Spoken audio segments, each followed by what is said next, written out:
By 1921, this black neighborhood had its own banks, its own hotels, its own hospital, its own newspapers, its own airport with private planes.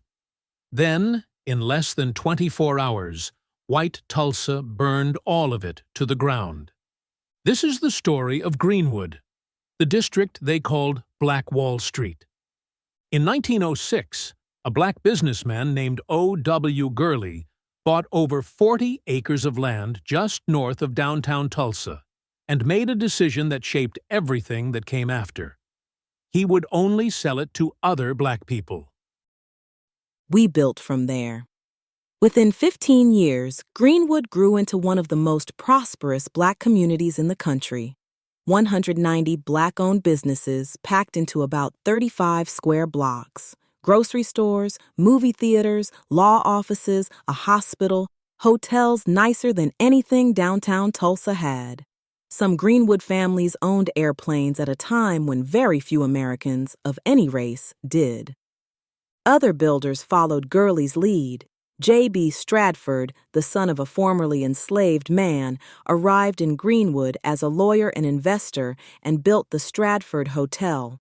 54 rooms, a dining room, a saloon, a pool hall, the largest black-owned hotel in the entire country.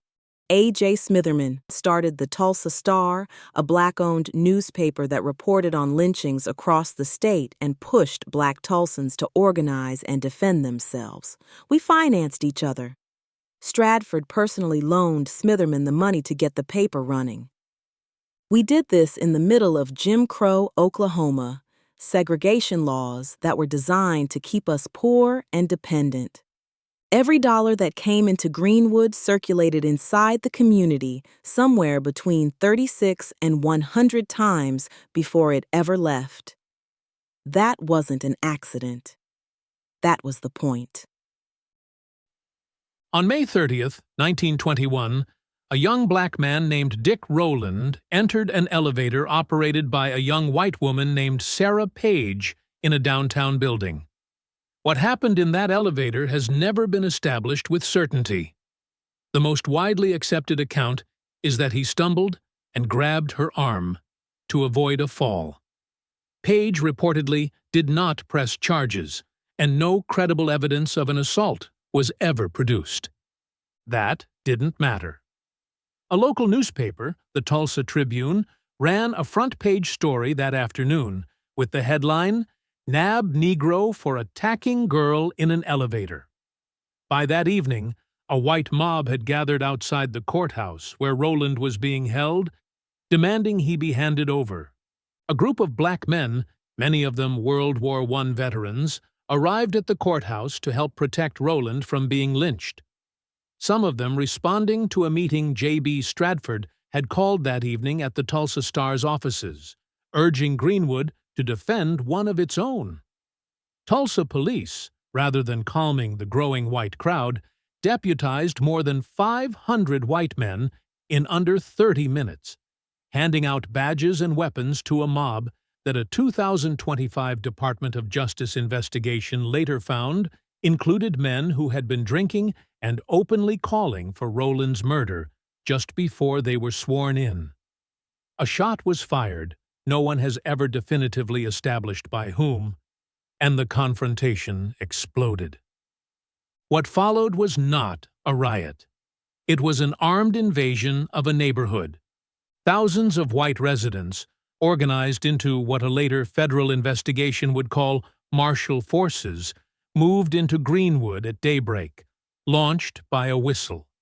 They looted homes and businesses before burning them. A truck mounted with a machine gun fired on Mount Zion Baptist Church before it was burned to the ground. Local law enforcement and the Oklahoma National Guard, rather than stopping the violence, in many documented cases assisted it, rounding up black residents at gunpoint and detaining them in internment camps rather than protecting them or their property. Private airplanes, some reportedly belonging to local oil companies, were used to fly over Greenwood. Survivors and later investigators documented incendiary devices being dropped on buildings from the air.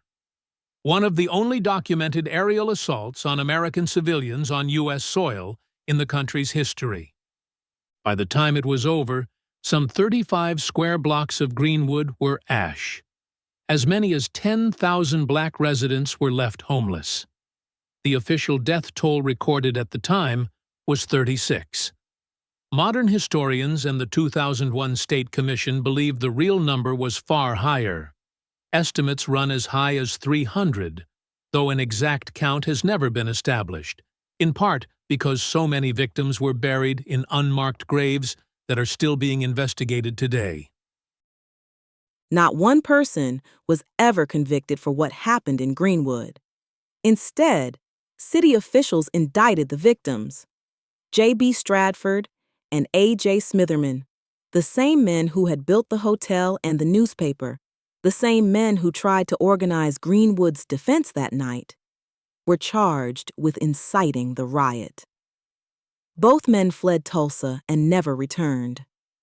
The charges against them were not formally dismissed until 1996, 75 years later.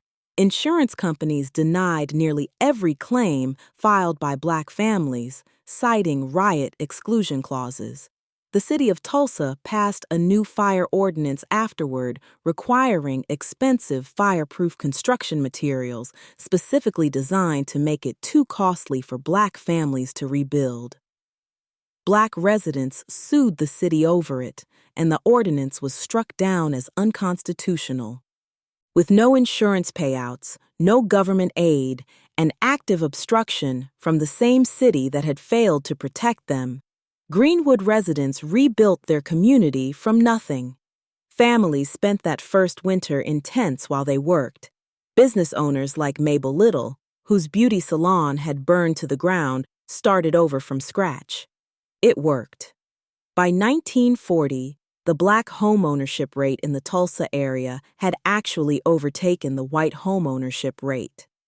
By 1942, Greenwood had 242 black-owned businesses, more than existed the day the massacre started. What finally did lasting damage to Greenwood wasn't the massacre. It was Interstate 244, built directly through the district decades later as part of so-called urban renewal, which the massacre alone had failed to accomplish. For most of the 20th century, this history was barely taught anywhere.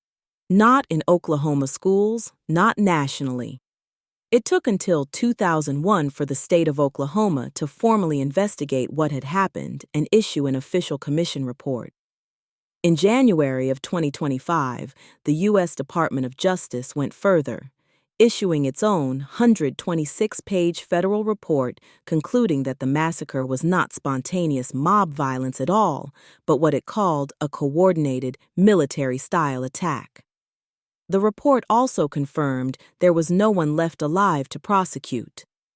The last two known survivors, both over 100 years old, sued the city for reparations. In June of 2024, the Oklahoma Supreme Court dismissed their case, ruling their claims fell outside what the state's public nuisance law covered. No reparations were ever paid. Greenwood didn't fail. It was taken from us. And then the people who took it made sure the world forgot it had ever existed.